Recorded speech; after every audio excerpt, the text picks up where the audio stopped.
So just make sure you often get into cuddle position from your pretzel. And I really like that you have the reverse pretzel out of this. Just try not to make that be your thing every time. So a few other things I can do from the cuddle position is the switch. I can also do the cuddle switch, where actually we turns. There. That one's a little crazy for the follows. Now I can do a side lean. I can do the triple combo. Remember that when you bring your follower in and you want to do the jump, just make sure you lead that by lowering. I like to offer this hand here. It doesn't really feel great for Anne's wrist, so maybe not with Anne, but I like to offer that there so the follower can push themselves up. Just remember that when you jump, that you need to make sure that you jump up. So you are actually helping the jump by extending the legs, and then you pull them in after they've reached the height of their jump so that they get on top of your hip versus hitting your hip and then just sliding off, right? And then from there, as I bring her back in, just make sure as you do your dip, you try to stay vertical in the spine. Don't try to go over with them. We talked about close to open, open to close again. Make sure that as you catch, that this hand palm stays down. So I'm not going to flip it to try to fix it. I'm just going to let it be so. So just let it be there, and then go back to your basic position. We talked about if we get stuck in certain positions, so say I'm here and I don't know what to do from this right to right hand hold, I like to go straight in to the lasso from here.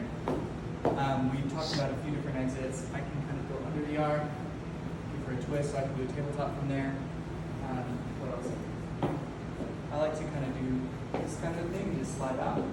It's like very simple, but very kind of smooth looking, right? What else do we do?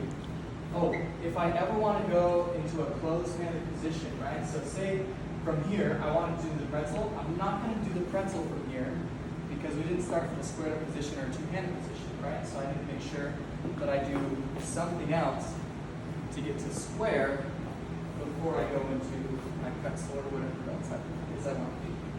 So the open to close to open, it applies just as much in closed. If I'm going from rotational, I have to do something rotational until I can find a closed space to reset and do something else. I don't really know where to apply that.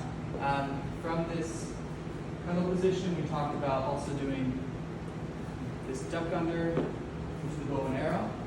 Make sure that you're arcing your arms, right? So from this position, I'm going to arc her arms all the way out to the side. That doesn't mean my arms are going to be fully extended because that might be past her reach. So I just arc her arms to the side and they go straight out and down. A new way to get out of this is for me to send that arm, her arm straight out. I go under instead of her. Turn her. And we can go back into closed position. You had the side by side and the switch. That was all pretty good.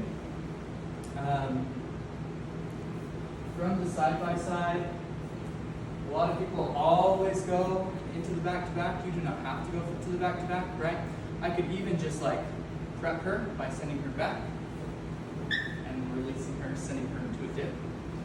Alternatively, I can do that with the hands, right? So it's a little bit easier for the follower from the hands, prep, double turn into the dip. So that is another option. Yeah, sorry, we played with a lot of options today. I want you thinking about these things though, right? And I need to move.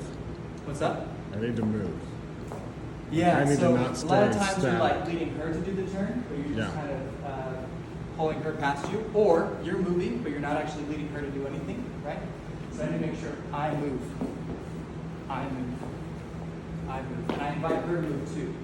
So neither of us should be kind of sitting around. We both need to be dancing. And you did a lot better at that today. That was looking a lot nicer. Much more.